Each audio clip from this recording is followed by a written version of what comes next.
ಚಾರ್ಧಾಮ್ ಯಾತ್ರೆ ಪಾರ್ಟ್ 1 ವಿಡಿಯೋದಲ್ಲಿ ನಾನು ಯಮುನೋತ್ರಿ ಮತ್ತು ಗಂಗೋತ್ರಿ ಕವರ್ ಮಾಡಿದ್ದೆ.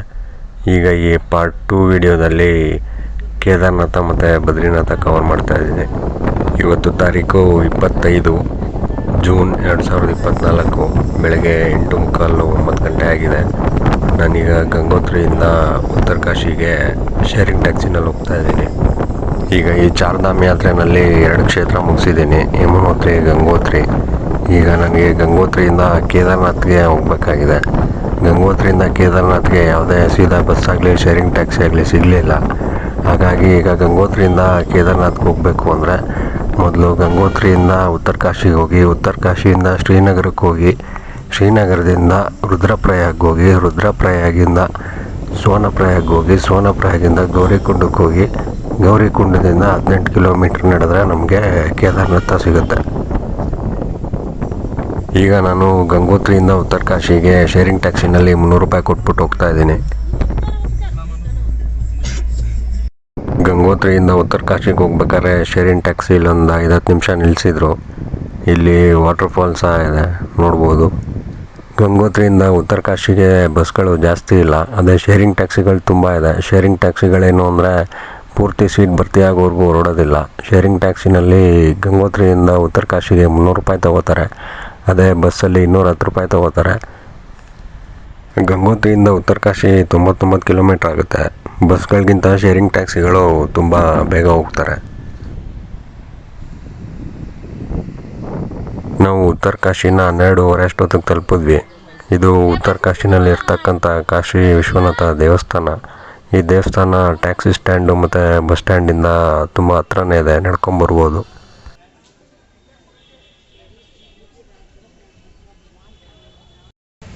ಕಾಶಿ ವಿಶ್ವನಾಥ ಸ್ವಾಮಿ ದೇವಸ್ಥಾನದಿಂದ ಹಂಗೆ ನಾವು ಸೀದಾ ಬಸ್ ಸ್ಟ್ಯಾಂಡ್ಗೆ ಹೋದ್ವಿ. ಕೇದಾರ್ನಾಥ್ ಅಥವಾ ಶ್ರೀನಗರ್ಗೆ ಯಾವುದಾದ್ರೂ ಬಸ್ ಇದೆಯಾ ಅಂತ ವಿಚಾರಿಸೋದಕ್ಕೆ. ಆದರೆ ಯಾವುದೇ ಬಸ್ಗಳಿರಲಿಲ್ಲ. ಹಾಗಾಗಿ ಮತ್ತೆ ವಾಪಸ್ ಇಲ್ಲಿ ಟ್ಯಾಕ್ಸಿ ಸ್ಟ್ಯಾಂಡಿಗೆ ಬಂದಿದ್ದೀವಿ. ಈಗ ಟ್ಯಾಕ್ಸಿನಲ್ಲಿ ಶ್ರೀನಗರ್ಗೆ ಹೋಗ್ತಾ ಇದ್ದೀವಿ. ಉತ್ತರ ಕಾಶಿಯಿಂದ ಶ್ರೀನಗರಕ್ಕೆ ಹೋಗ್ಬೇಕಾದ್ರೆ ಟ್ಯಾಕ್ಸಿ ಇಲ್ಲೊಂದು 5-10 ನಿಮಿಷ ಕಾಫಿ ಟೀಗೆ ಅಂತ ನಿಲ್ಲಿಸಿತ್ತು. ಉತ್ತರ ಕಾಶಿಯಿಂದ ಶ್ರೀನಗರ 143 ಕಿಲೋಮೀಟ್ರ್ ಆಗುತ್ತೆ. ಇದಕ್ಕೆ ಒಬ್ಬರಿಗೆ 500 ರೂಪಾಯಿ ತೊಗೊಂಡ್ರು ಟ್ಯಾಕ್ಸಿನಲ್ಲಿ. ಉತ್ತರ ಕಾಶಿ ಬಂದು ಸಮುದ್ರ ಮಟ್ಟದಿಂದ 1158 ಮೀಟ್ರ್ ಎತ್ತರದಲ್ಲಿದೆ. ಅದೇ ಶ್ರೀನಗರ ಸಮುದ್ರ ಮಟ್ಟದಿಂದ 560 ಮೀಟ್ರ್ ಎತ್ತರದಲ್ಲಿದೆ.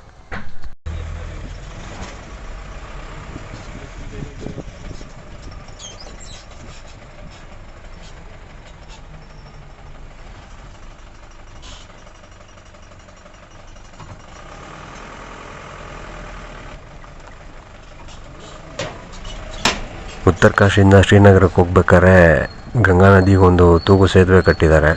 ಆ ತೂಗು ಸೇತುವೆ ದಾಟ್ಕೊಂಡು ಹೋಗ್ತಾ ಇದ್ದೀವಿ ಈಗ.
ತೆಹರಿ ಅನ್ನೋ ಜಾಗದಲ್ಲಿ ಗಂಗಾ ನದಿಗೊಂದು ಡ್ಯಾಮ್ ಕಟ್ಟಿದ್ದಾರೆ.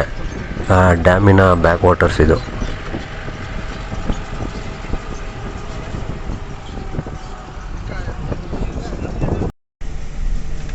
ಇವತ್ತು ತಾರೀಕು ಬಂದು 26 ಜೂನ್ 2024 ಬೆಳಗ್ಗೆ 6 ಗಂಟೆ ಆಗಿದೆ.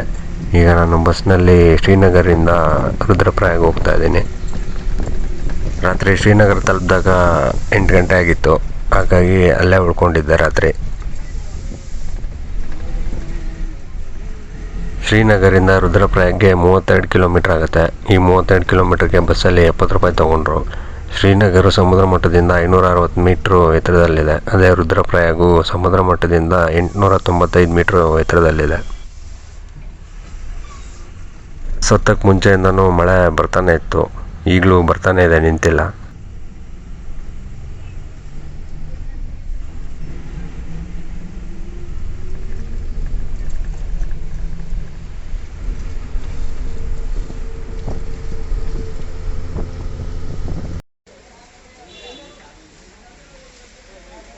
ಇದೇ ರುದ್ರಪ್ರಯಾಗ್ನಲ್ಲಿರ್ತಕ್ಕಂಥ ಟ್ಯಾಕ್ಸಿ ಸ್ಟ್ಯಾಂಡು ಮತ್ತು ಬಸ್ ಸ್ಟ್ಯಾಂಡು.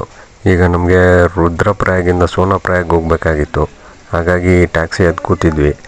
ಟ್ಯಾಕ್ಸಿನಲ್ಲಿ ಸೀಟು ಫುಲ್ ಆಗಲಿಲ್ಲ ಅನ್ನೋ ಕಾರಣಕ್ಕೆ ಟ್ಯಾಕ್ಸಿ ಹೊರಡ್ತಾ ಇರಲಿಲ್ಲ. ಆದರೆ ಅದೇ ಸಮಯಕ್ಕೆ ಬಸ್ ಬಂತು, ಆಮೇಲೆ ಬಸ್ ಹತ್ತಿದ್ವಿ. ಇಲ್ಲಿ ನದಿಗಳ ಸಂಗಮ ರೋಡಲ್ಲಿ ಹೋಗ್ಬೇಕಾದ್ರೆ ಕಾಣುತ್ತೆ, ರೋಡಿಂದಾನೇ ನೋಡ್ಬೋದು. ಈಗ ನಾವು ಬಸ್ಸಲ್ಲಿ ರುದ್ರಪ್ರಯಾಗಿಂದ ಸೋನಾಪ್ರಯಾಗ್ ಹೋಗ್ತಾ ಇದ್ದೀವಿ. ರುದ್ರಪ್ರಯಾಗಿಂದ ಸೋನಾಪ್ರಯಾಗು 76 ಕಿಲೋಮೀಟ್ರ್ ಇದೆ. ಈ 76 ಕಿಲೋಮೀಟ್ರಿಗೆ ಒಬ್ಬರಿಗೆ 210 ರೂಪಾಯಿ ತೊಗೊಂಡ್ರು. ರುದ್ರಪ್ರಯಾಗು ಸಮುದ್ರ ಮಟ್ಟದಿಂದ 895 ಮೀಟ್ರು ಎತ್ತರದಲ್ಲಿದೆ. ಅದೇ ಸೋನಾಪ್ರಯಾಗು ಸಮುದ್ರ ಮಟ್ಟದಿಂದ 1229 ಮೀಟ್ರ್ ಎತ್ತರದಲ್ಲಿದೆ.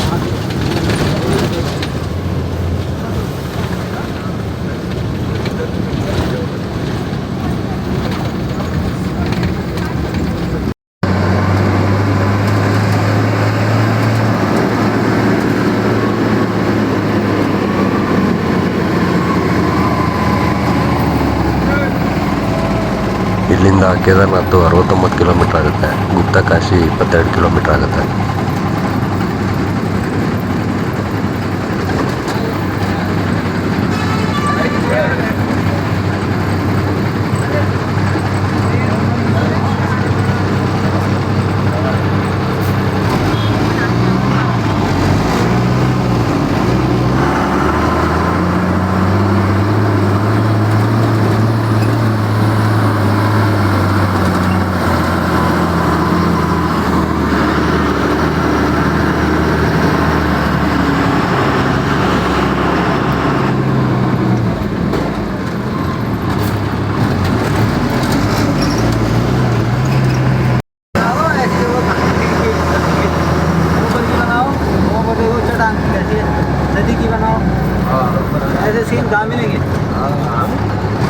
ಇದು ಇತ್ತೀಚೆಗೆ ಆಗಿರುವಂಥ ಲ್ಯಾಂಡ್ ಸ್ಲೈಡು.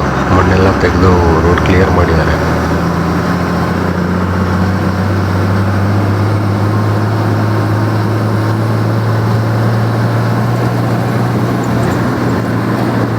ಈ ಲ್ಯಾಂಡ್ ಸ್ಲೈಡ್ ಎಲ್ಲ ಸುಮಾರು ಕಡೆ ಆಗಿತ್ತು, ಈ ಕಡೆ ಎಲ್ಲ ಸರ್ವೇ ಸಾಮಾನ್ಯ.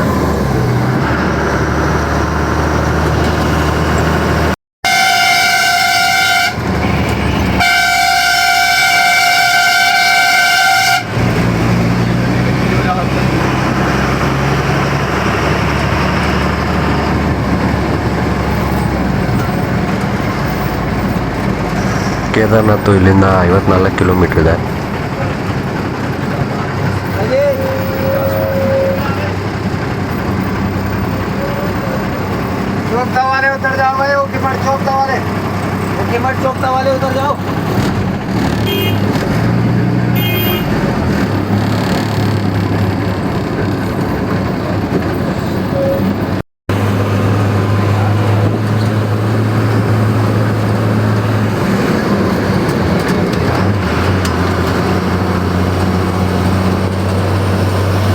ನಾವು ಕೇದಾರ್ನಾಥ್ ಯಾತ್ರೆ ಹೋಗ್ತಾ ಇದ್ದಂಗೆ ಈ ಹಿಮ ಪರ್ವತಗಳಿಂದ ಸ್ಪಷ್ಟವಾಗಿ ಕಾಣ್ತಾ ಇದೆ.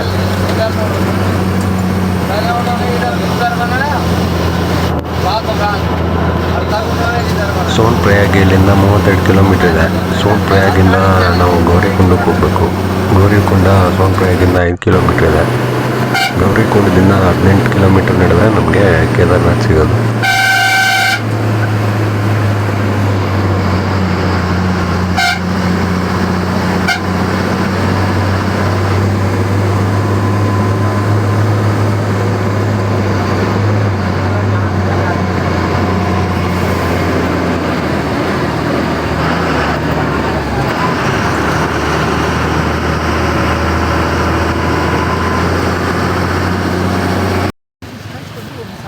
चल भाई गौड़िया फूल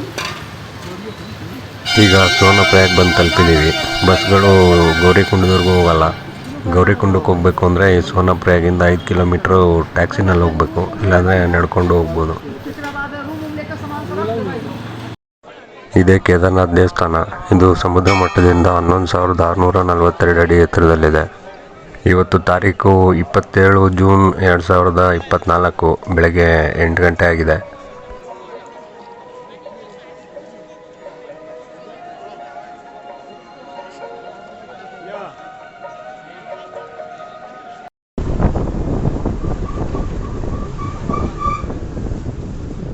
ಕೇದಾರ್ನಾಥ್ ದೇವಸ್ಥಾನ ನೋಡಿಕೊಂಡು ಕೆಳಗಡೆ ಸೋನಪ್ರಯಾಗ್ ಬರೋಷ್ಟೊತ್ತಿಗೆ 2 ಗಂಟೆ ಆಗಿತ್ತು.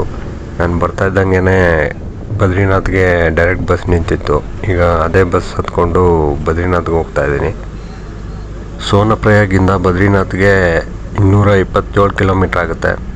ಬಸ್ಸಲ್ಲಿ ಒಬ್ಬರಿಗೆ 720 ರೂಪಾಯಿ ತೊಗೊಂಡ್ರು. ಸೋನಪ್ರಯಾಗು ಸಮುದ್ರ ಮಟ್ಟದಿಂದ 1,829 ಮೀಟ್ರು ಎತ್ತರದಲ್ಲಿದೆ.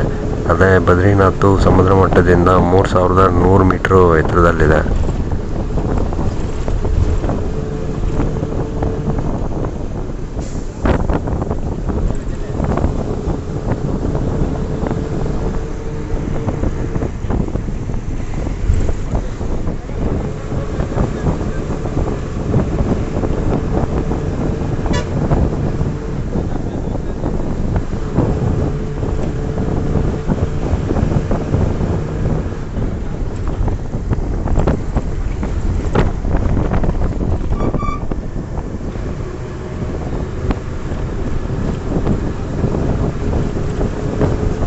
ಇದು ಕೇದಾರ್ನಾಥಿಂದ ಬದ್ರಿನಾಥ್ಗೆ ಹೋಗ್ಬೇಕಾದ್ರೆ ಸಿಗುವಂಥ ಒಂದು ನದಿಗಳ ಸಂಗಮ. ಆದರೆ ಇದೆರಡು ಯಾವ ನದಿ ಅಂತ ಗೊತ್ತಿಲ್ಲ.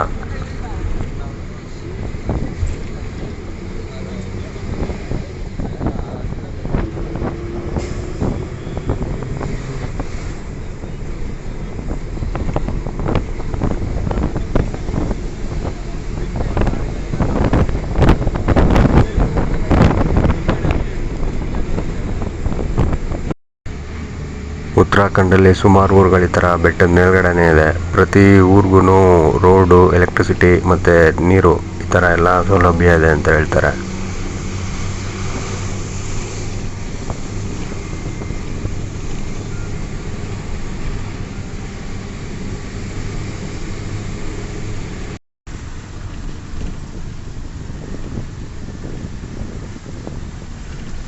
ಇದು ಕೇದಾರ್ನಾಥಿಂದ ಬದ್ರಿನಾಥ್ಗೆ ಹೋಗ್ಬೇಕಾದ್ರೆ ಸಿಗ್ತಕ್ಕಂಥ ಒಂದು ಸೇತುವೆ.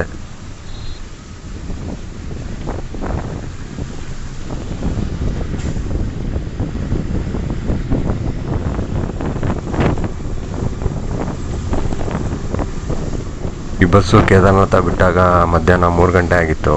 ನಾನು ರಾತ್ರಿ 9-10 ಗಂಟೆ ಅಷ್ಟೊತ್ತಿಗೆ ಬದ್ರಿನಾಥ್ ತಲುಪಿಬಿಡುತ್ತೆ ಅಂದ್ಕೊಂಡಿದ್ದೆ. ಆದರೆ ಇಲ್ಲಿ ಘಾಟ್ ಸೆಕ್ಷನಲ್ಲಿ ರಾತ್ರಿ 9 ಗಂಟೆ ಮೇಲೆ ಯಾವುದೇ ಗಾಡಿಗಳನ್ನ ಓಡಾಡೋಕ್ಕೆ ಬಿಡಲ್ಲ. ಆದ್ದರಿಂದ ರಾತ್ರಿ ಮಧ್ಯದಲ್ಲಿ ಒಂದು ಕಡೆ ಹೋಟ್ಲಲ್ಲಿ ಉಳ್ಕೋಬೇಕಾಯ್ತು.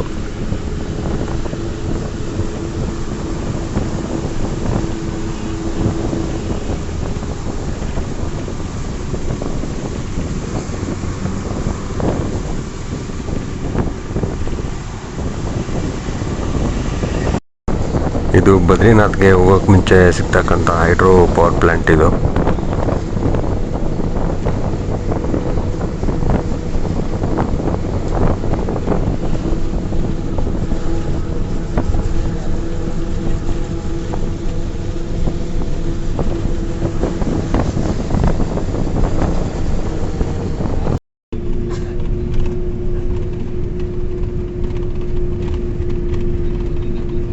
ನಾವು ಬದ್ರಿನಾಥ್ಗೆ ಹತ್ರ ಹೋಗ್ತಾ ಇದ್ದಂಗೆ ನಮಗೆ ಈ ನದಿಗಳ ಪಕ್ಕ ಗ್ಲೇಸಿಯರ್ಗಳು ಕಾಣುತ್ತೆ.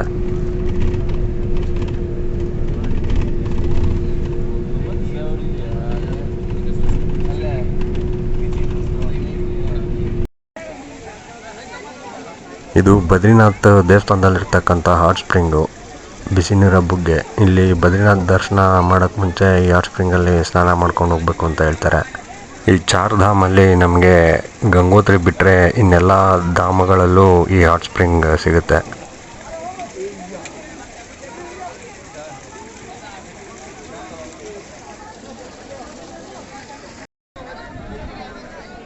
ಇದೇ ಬದ್ರಿನಾಥ ದೇವಸ್ಥಾನ. ಇದು ಸಮುದ್ರ ಮಟ್ಟದಿಂದ 3100 ಮೀಟರ್ ಎತ್ತರದಲ್ಲಿದೆ.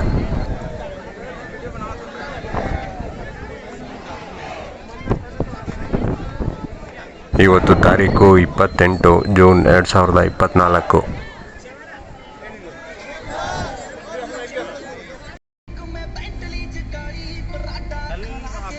ಈಗ ಬದ್ರಿನಾಥಿಂದ ಮಾನಗಾಂವ್ ಹೋಗ್ತಾ ಇದೀವಿ ಟ್ಯಾಕ್ಸಿನಲ್ಲಿ. ಬದ್ರಿನಾಥಿಂದ ಮಾನಗಾಂವ್ ಒಂದು 3 ಕಿಲೋಮೀಟರ್ ಇದೆ. ಈ ಮಾನಗಾಂವ್ ಭಾರತದ ಕೊನೆ ಹಳ್ಳಿ ಈ ಕಡೆಗೆ.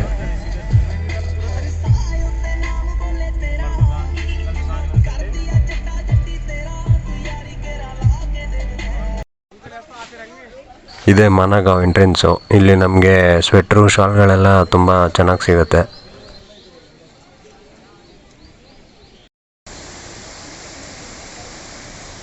ಮಾನಗಾಂವಿಂದ ವಾಪಸ್ ಬರ್ತಾ ನಾನು ಟ್ಯಾಕ್ಸಿನಲ್ಲಿ ಬರಲಿಲ್ಲ, ನಡ್ಕೊಂಬಂದೆ. ಯಾಕೆಂದರೆ ಬರ್ತಾ ದಾರಿನಲ್ಲಿ ಇಲ್ಲಿ ಗ್ಲೇಸಿಯರು ಮತ್ತು ವಾಟರ್ಫಾಲ್ ಎಲ್ಲ ಇತ್ತು, ನೋಡ್ದಂಗೆ ಆಗುತ್ತೆ ಅಂದ್ಬಿಟ್ಟು ನಡ್ಕೊಂಬಂದೆ.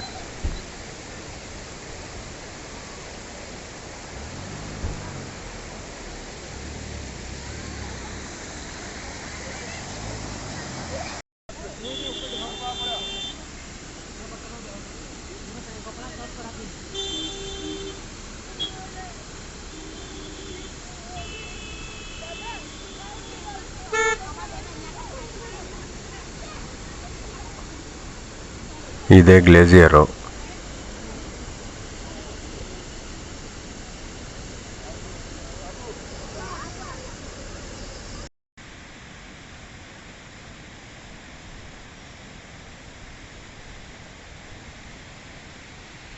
ಇದು ಮಾನಗಾಂವಿಂದ ಬದ್ರಿನಾಥ್ಗೆ ಹೋಗ್ತಾ ದಾರಿನಲ್ಲಿ ಸಿಗ್ತಕ್ಕಂಥ ಜಾಗ. ರಾತ್ರಿ ಇಲ್ಲೇ ಉಳ್ಕೊಂಡಿದ್ದೆ.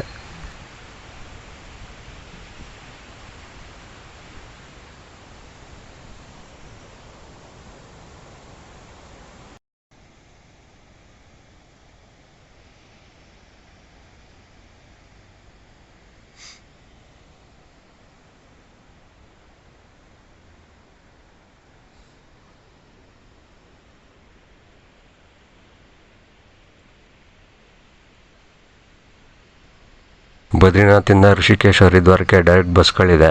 ನಾನು ಬದ್ರಿನಾಥಿಂದ ಋಷಿಕೇಶಕ್ಕೆ ಹೋಗಿ, ಋಷಿಕೇಶಿಂದ ಡೆಲ್ಲಿಗೆ ಹೋಗಿ, ಡೆಲ್ಲಿಯಿಂದ ಬೆಂಗಳೂರು ತಲುಪೋಷ್ಟರಲ್ಲಿ 2ನೇ ತಾರೀಕು ಜುಲೈ ಆಗಿತ್ತು. ಇಲ್ಲಿಗೆ ನಮ್ಮ ಚಾರ್ಧಾಮ್ ಯಾತ್ರೆ ಮುಗೀತು.